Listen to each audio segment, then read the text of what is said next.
ചങ്ങായിമാരെ തെരഞ്ഞെടുപ്പ് അടുക്കുമ്പോഴേക്കും നമ്മുടെ നാട്ടിലെ BJP-കാർക്ക് എന്ത് പറ്റി? ചിലയിടത്ത് BJP-കാർ തന്നെ BJP-കാരെ തെറി വിളിക്കുന്നു, ചിലയിടത്ത് വൻ വർഗീയവാദികൾ മുസ്ലിങ്ങളെ ഒരുപാട് സ്നേഹിക്കുന്നു.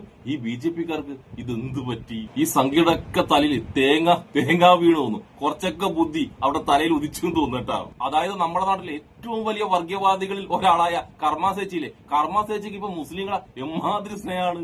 അതുപോലെ തന്നെ വേറൊരു വർഗീയവാദിയായ TG മോഹൻദാസിലെ BJP സർക്കാരിനെതിരെ ആഞ്ഞടിക്കുന്നു. ഞാനിപ്പം പറയാൻ പോകുന്നത് നമ്മുടെ TG മോഹൻദാസ് BJP സർക്കാരിനെതിരെ നമ്മുടെ ധനമന്ത്രി നിർമ്മല സീതാരാമനെതിരെ ആഞ്ഞടിച്ചൊരു വീഡിയോ ആണ് കാണിക്കാൻ പോകുന്നത്. അതിന്റെ കാരണം എന്ന് വെച്ചാൽ നമ്മൾ പട്ടാളക്കാരിലെ യുദ്ധത്തിനിടെ അപകടം പറ്റി വിരമിക്കുന്നതും അല്ലെങ്കിൽ അംഗവല്യത്തോടുകൂടി ജോലി തുടരുന്നതുമായ പട്ടാളക്കാർ അവർക്കൊരു പെൻഷൻ ഉണ്ട്. ആ പെൻഷൻ ഉണ്ടല്ല ഇതുവരെ ടാക്സ് കൊടുക്കേണ്ട ആവശ്യമുണ്ടായിരുന്നില്ല. പക്ഷെ ഈ വർഷം മുതൽ അവിടെ ആ പെൻഷന്, അതായത് രാജ്യത്തിന് വേണ്ടി പോരാടുമ്പോൾ വന്ന അംഗവൈകല്യമില്ലേ, അതിന് കിട്ടുന്ന പൈസ എന്നവരെ ഈ BJP സർക്കാർ ടാക്സ് പിടിക്കാൻ തുടങ്ങി. ഇതുവരെ ഇത്രയും കാലമായിട്ട് അവർക്ക് അതിന് ടാക്സ് അടക്കേണ്ട ആവശ്യമുണ്ടായിരുന്നില്ല.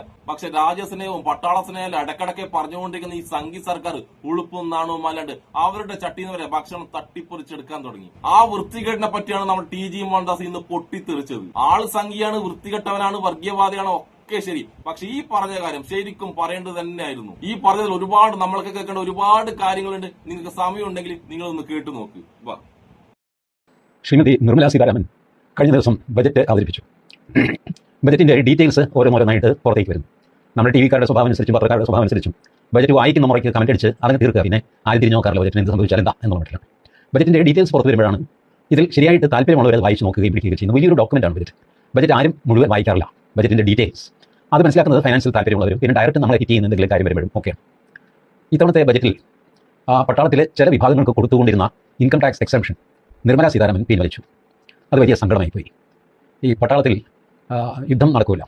നമ്മളിപ്പോൾ കുറേ കാലമായിട്ട് അങ്ങനെ യുദ്ധമൊന്നും ചെയ്യാറില്ല. എന്നാലും ടെററിസ്റ്റുകളുമായിട്ടുള്ള ഏറ്റുമുട്ടൽ, ഇതിലൊക്കെ കൈ നഷ്ടപ്പെടുക, കാല് നഷ്ടപ്പെടുക, അല്ലെങ്കിൽ അപകടത്തിൽപ്പെട്ട് വണ്ടി മറിഞ്ഞു പോയി, കൊക്കയിലേക്ക് മറിഞ്ഞു, ഇങ്ങനെയൊക്കെ പലവിധ അപകടങ്ങൾ. അതിൽ അംഗഭംഗം വരുന്ന പട്ടാളക്കാരുണ്ട്. കണ്ണു പോയി, ഒരു കൈ പോയി, കാല് മുറിഞ്ഞു പോയി, ഇങ്ങനെയൊക്കെ വരുന്നവർ. ഇവരെ എന്ത് ചെയ്യും? ഒരു മെഡിക്കൽ ബോർഡിനെ വെച്ച് പരിശോധിക്കും. അതിൽ സർവീസിൽ തുടരാൻ നിർവാഹമില്ല എന്നുള്ളവർക്ക് അവരുടെ ഫുൾ പെൻഷനും അതുകൂടാതെ ഒരു ഡിസബിലിറ്റി പെൻഷനും കൊടുത്ത് യാത്രയാക്കാം പട്ടാളത്തിൽ നിന്ന്. അവർ പോയി ചിലർ ഈ അംഗഭംഗമൊക്കെ വന്നെങ്കിലും പട്ടാളത്തിൽ സെർവ് ചെയ്യാൻ ഫിറ്റായിരിക്കും. അവർ മനസ്സുകൊണ്ടും ഫിറ്റായിരിക്കും, ശരീരം കൊണ്ടും ഫിറ്റായിരിക്കും. ഇതുപോലെ ഒരു കാല് പോയ പട്ടാളക്കാർ അതിന് പകരം കൃത്രിമ കാല് വെച്ച് സർവീസിൽ തുടരുന്ന കുറേ അധികം പേരുണ്ട്. ഒരു കണ്ണ് പോയവരുണ്ട്. But their brain is intact. അവർക്ക് വാർ എക്സ്പീരിയൻസ് ഉണ്ട്. അവർ സർവീസിൽ ആവശ്യമുണ്ട്. മറ്റുള്ളവരെ ട്രെയിൻ ചെയ്യാൻ അവർക്കറിയാം. അവർക്ക് സ്വയം ജോലി ചെയ്യാനും പട്ടാളക്കാരനാവാനും ഫയർ ചെയ്യാനും ഒന്നും ഒരു തടസ്സവുമില്ല. അപ്പോൾ അംഗഭംഗം വന്നു എന്ന് വിചാരിച്ചിട്ട് ഒരു പട്ടാളക്കാരനോട് നമ്മൾ യു ഹാവ് ബിക്കം യൂസ്ലെസ് എന്ന് പറയുന്നത് ശരിയല്ല. മറ്റത് ഒരു രീതിയിലും പ്രവർത്തിക്കാൻ പറ്റാത്ത ആളുകൾ, രണ്ട് കൈ നഷ്ടപ്പെടുക, ഇങ്ങനെയൊക്കെ ഒരു രീതിയിലും അവർക്ക് സർവീസിൽ തുടരാൻ പറ്റില്ല എന്നുള്ള അവസ്ഥയിൽ അവരെ മാത്രമാണ് സർവീസിൽ നിന്ന് യാത്രയാക്കുന്നത്. മറ്റുള്ളവർ സർവീസിൽ തുടരും. ഈ സർവീസിൽ തുടരുന്നവർക്കും ശമ്പളം കൂടാതെ ഒരു ഡിസബിലിറ്റി പെൻഷനുണ്ട് സർവീസിലുള്ളപ്പോൾ തന്നെ. ആ ഡിസബിലിറ്റി പെൻഷനും ടാക്സ് ഫ്രീ ആയിരുന്നു. ഇത്തവണ നിർമ്മല സീതാരാമൻ ഈ സർവീസിലുള്ള ആളുകളുടെ ഡിസബിലിറ്റി പെൻഷൻ അത് ടാക്സബിൾ ആക്കി. GD ബക്ഷിയുടെ മേജർ ജനറൽ GD ബക്ഷിയുണ്ടല്ലോ, നമ്മുടെ കോമ്പമീശക്കാരൻ, അദ്ദേഹത്തിൻ്റെ ഒരു സ്പീച്ചിൽ നിന്നാണ് ഞാൻ ഈ വിവരം അറിയുന്നത്. അദ്ദേഹമാണ് ഈ മനേക്ഷ മാത്രമല്ല അതിനുശേഷം വന്ന വലിയ പട്ടാള മേധാവികളുടെ പേരുകളും ഒക്കെ അദ്ദേഹം അതിൽ പറയുന്നുണ്ട്. വേദനയോടെയാണ് GD ബക്ഷി സംസാരിക്കുന്നത്. എന്ത് കിട്ടാനാണ് എന്ന് അദ്ദേഹം ചോദിക്കുന്നു. എന്ത് കിട്ടാനാണ് ധനമന്ത്രി നിർമ്മല സീതാരാമൻ ഇത് ചെയ്തത്? നമ്മൾ 4ാമത്തെ സാമ്പത്തിക ശക്തിയാകാൻ പോകുന്നു ലോകത്ത്. ഈ ചെറിയ എമൗണ്ട് വെച്ചിട്ട് വേണോ 4ാം സ്ഥാനം കിട്ടാനായിട്ട്? ഇതിൽ നിന്ന് പട്ടാളക്കാർക്ക് നമ്മൾ കൊടുക്കുന്ന മെസ്സേജ് എന്താ? തൻ്റെ കൈ കാലം പോയാലെന്താ? താൻ ഇൻകം ടാക്സ് അടയ്ക്കും. ഇൻകം ടാക്സ് അതർവൈസ് അയാൾ അടയ്ക്കുന്നുണ്ട് ശമ്പളത്തിൻ്റെ. ബട്ട് ഈ ഡിസബിലിറ്റി പെൻഷൻ്റെ പോർഷൻ ഉണ്ടല്ല, എലമെൻ്റ് ഉണ്ടല്ല, ആ എലമെൻറ്റിനും കൂടെ ടാക്സ് അടയ്ക്കണം എന്ന് പറയുമ്പോൾ താൻ വലിയ ത്യാഗമൊന്നും ചെയ്തിട്ടില്ല. മനസ്സിലായി? തനിക്കൊരു ബൈക്ക് പറ്റിയത് തൻ്റെ സ്വന്തം കുറവ്. അത് തനിക്ക് ഡിസബിലിറ്റി പെൻഷൻ തരുന്നത് അതിൻ്റെ ടാക്സ് ഇങ്ങോട്ട് കൊടുക്കും. ഈ ഒരു മെസ്സേജൊക്കെ പോകുന്നത് എന്തൊരു കഷ്ടമാണ്. ഞാൻ പറയുന്നത് ദേശീയവാദികൾ വളരെ ആശയോടെയും പ്രതീക്ഷയോടെയാണ് മോദി സർക്കാരിനെ കാണുന്നത്. അങ്ങനെ കാണുന്ന ഒരു സാധുവാണ് ഞാൻ. ഞങ്ങളെപ്പോലുള്ളവരെ ഇങ്ങനെ നിരാശപ്പെടുത്തരുത്. എനിക്കിപ്പോൾ ഞാനോ എൻ്റെ ബന്ധുക്കളോ ആരും തന്നെ പട്ടാളത്തിലില്ല. ബട്ട് ഓരോ പട്ടാളക്കാരനും എൻ്റെ സ്വന്തമാണ് എന്ന് ഞാൻ കരുതുന്നു. എന്നെ കാശ്മീരിൽ നിന്ന് വിളിക്കാറുള്ള ഒരു ചെറുപ്പക്കാരനായ മലയാളി പട്ടാളക്കാരുണ്ട്. കല്യാണം പോലും കഴിഞ്ഞിട്ടില്ല ചെറുക്കൻ്റെ. ഇടയ്ക്ക് എന്നെ വിളിക്കും. വല്ലാതെ ഡിസ്ട്രസ് ആയി കഴിയുമ്പോൾ എന്നെ വിളിക്കും. മിക്കവാറും വൈകുന്നേരം ഒരു 7-7:30 ആകുമ്പോഴാണ്. റേഞ്ചുള്ള സ്ഥലത്ത് എത്തുമ്പോൾ വല്ലപ്പോഴും വിളിക്കും. 3-4 മാസം കൂടും. പലപ്പോഴും അയാൾ ആ ദിവസം സംഭവിച്ച കാര്യം പറയും. രാവിലെ 5:30 തുടങ്ങിയ ഓട്ടമാണ് സാർ. അവരെ കയ്യിൽ കിട്ടിയിട്ടില്ല. എന്നാൽ ഞങ്ങളുടെ യൂണിറ്റ് മൂവ് ചെയ്തുകൊണ്ടിരിക്കുന്നു. ഭക്ഷണം ഇതുവരെ കഴിച്ചിട്ടില്ല. രാവിലെ 6 മണിക്ക് ഒരു കടക വിളിച്ചതാണ്. അതിനുശേഷം ഓട്ടത്തോടൊപ്പം ഒരു സ്ഥലത്ത് അവിടെ മൂവ് ചെയ്യാൻ പറയും. ഭക്ഷണം കയ്യിലുണ്ട്, പക്ഷേ കഴിക്കാൻ നേരം കിട്ടിയില്ല. 13 മണിക്കൂറായി. ഇതാണ് അവരുടെ ഡ്യൂട്ടി. ഇതിനിടയ്ക്ക് ടെററിസ്റ്റുകളുമായിട്ട് ഒരു വെടിവെപ്പ് ഉണ്ടാകുന്നു, അല്ലെങ്കിൽ ടെററിസ്റ്റുകൾ കുഴിച്ചിട്ട ഒരു ലാൻഡ് മൈനിൽ ഏതെങ്കിലും പട്ടാളക്കാരൻ ചവിട്ടി അയാളുടെ കാല് കൊയ്യുന്ന അയക്കുക. അയാളുടെ അടുത്ത് നിന്ന് ഇൻകം ടാക്സ് പിരിക്കുക എന്ന് പറയുന്നത് മര്യാദയാണ് നിർമ്മല സീതാരാമൻ. 1860 ബ്രിട്ടീഷുകാർ ഭാരതത്തിൽ ഇൻകം ടാക്സ് കൊണ്ടുവന്നു. 1857 ഈസ്റ്റ് ഇന്ത്യ കമ്പനിയിൽ നിന്ന് ബ്രിട്ടീഷുകാർ നേരിട്ട് ഭരണം ഏറ്റെടുക്കുന്നത്. കാര്യം എന്താ? 1857 ദ മോസ്റ്റ് വയലന്റ് ആയിരുന്നു നമ്മളുടെ 1ാം സ്വാതന്ത്ര്യ സമരം നടന്നു. ഒരു അഹിംസയും അങ്ങോട്ടൊന്നും ഇല്ലാതെ നടത്തിയ സമരം. ആ സമരം അടിച്ചമർത്താനായിട്ട് ചെലവായ കാശ് ഇന്ത്യക്കാരിൽ നിന്ന് തിരിച്ചു പിടിക്കാൻ വേണ്ടിയിട്ടാണ് ഇന്ത്യയിൽ ഇൻകം ടാക്സ് 1760 3 വർഷം കഴിഞ്ഞപ്പോൾ ബ്രിട്ടീഷുകാർ ചുമത്തുന്നത്. ആ ചുമത്തിയ ടാക്സാണ് ഇന്ന് വരെ തുടർന്നു വരുന്നത്. ഇപ്പോൾ നമ്മൾ അല്പം ടാക്സ് ടെററിസം നടത്തിലുള്ള നാടാണ് എന്ന് ഞാൻ കരുതുന്നു. എന്നാൽ എല്ലാ ഫൈനാൻസ് മിനിസ്റ്റേഴ്സും ഈ ചോര രുചിച്ചു. നിർമ്മലാ സീതാരാമനും ആദ്യം അരുൺ ജെയ്റ്റ്ലി ആയിരുന്നു, പിന്നീട് നിർമ്മലാ സീതാരാമൻ, ഇവരും ഈ ചോര രുചിച്ചു. ബ്യൂറോക്രസിക്ക് ഈ ചോരയിൽ ആരം പിടിച്ചു. ബ്യൂറോക്രസിയാണ് ഈ മന്ത്രിമാരെ കൊണ്ട് വേണ്ടതിനെല്ലാം ചെയ്യുന്നത്. നിർമ്മലാ സീതാരാമൻ ഡിഫൻസ് മിനിസ്റ്റർ ആയിരുന്നു എന്ന് പറഞ്ഞു. അത് കഴിഞ്ഞാണ് ഒരു ഫൈനാൻസ് മിനിസ്റ്റർ ആകുന്നത്. ഡിഫൻസ് മിനിസ്റ്റർ ആയിരുന്നു നിർമ്മലാ സീതാരാമനെ ഡിഫൻസിലെ ജോലിക്കാരായ പട്ടാളക്കാരുടെ നക്കാപ്പിച്ച ഇൻകം ടാക്സ് ഒഴിവാക്കിയത് അത് പിടിച്ചെടുക്കണം എന്ന് ഉപദേശിച്ച ഡൽഹിയിലെ ബ്യൂറോക്രാറ്റ് ആരായിരിക്കും? ആരാണെങ്കിലും അവൻ ഭീകരനാണ്. എനിക്ക് ധനമന്ത്രി നിർമ്മലാ സീതാരാമനോട് പറയാനുള്ളത്, തീരെ ചെറിയ എമൗണ്ടാണ് ഇതിൽ നിന്ന് രാജ്യത്തിന് കിട്ടുന്നത്, ഈ അമെൻമെന്റിൽ നിന്ന്. അത് വേണ്ട എന്ന് വയ്ക്കണം. അതിൽ കവിഞ്ഞ സേവനം നമ്മുടെ രാജ്യത്തിന് പട്ടാളക്കാർ ചെയ്യുന്നുണ്ട്.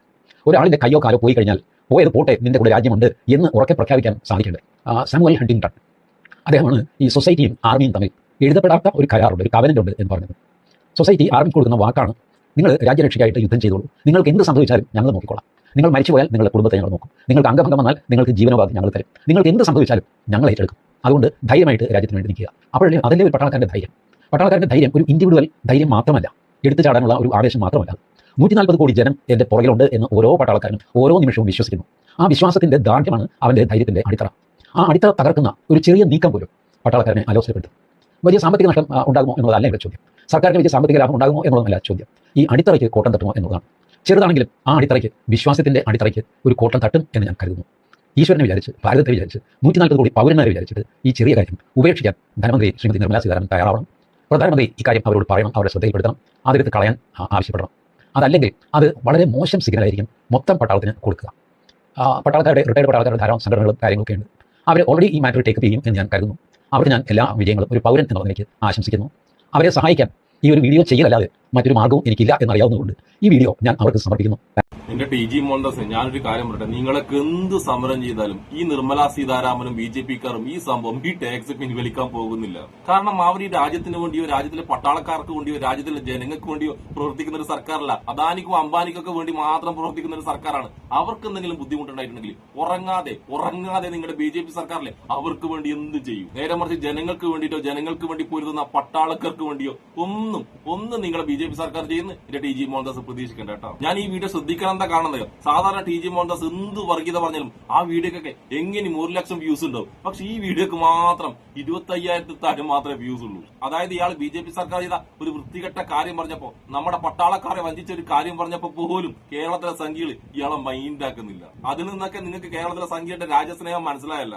ഈ BJP-ക്കാർ ചെയ്തത് ശരിക്കും പറഞ്ഞ രാജ്യദ്രോഹമാണ്. ഒരിക്കലും പൊറുക്കാൻ പറ്റാത്ത ഏറ്റവും വലിയ രാജ്യദ്രോഹം. ഇത്രയും വലിയ നാറിത്തരം കാണിക്കുന്നതിനേക്കാൾ, അതും പട്ടാളക്കാരോട് കാണിക്കുന്നതിനെക്കാട്ടി നല്ലതുണ്ടല്ലോ BJP സർക്കാരെ വേറെ വല്ല പണിക്കും പോകുന്നതാണ്. നമ്മുടെ രാജ്യത്തിന് വേണ്ടി പോരാടുന്ന, രാവും പകലും ഉറങ്ങാതെ പോരാടുന്ന പട്ടാളക്കാരോട് ഇതിലും വലുതായിട്ട് ഇനി ആർക്കെങ്കിലും അപമാനിക്കാൻ പറ്റുമോ? നിങ്ങൾ വേറെ ആരോടും നിങ്ങൾ കാണിച്ചുകൊണ്ടേയിരിക്കുന്നുണ്ട്. അങ്ങനെ എന്ത് ചെറ്റത്തിനും വേറെ ആരോടും കാണിച്ചോ. പക്ഷെ പട്ടാളക്കാരോട്, രാജ്യത്തിന് വേണ്ടി പോരാടുന്ന പട്ടാളക്കാരോട് ഈ നാരിത്തരം, ഈ വഞ്ചന ചെയ്യണ്ടായിരുന്നു. ഇതിലും നല്ലത് ഞാൻ നേരത്തെ പറഞ്ഞ പോലെ വേറെ എന്തെങ്കിലും പണിക്ക് പോകുന്നതായിരുന്നു. അപ്പൊ ജീവിതത്തിൽ ആദ്യമായി നല്ലൊരു കാര്യം പറഞ്ഞ ടി.ജി. മോഹൻദാസിനും എന്നെ ഇഷ്ടപ്പെടുന്ന എല്ലാവർക്കും എന്റെ ഒരു നല്ല സുലാൻ.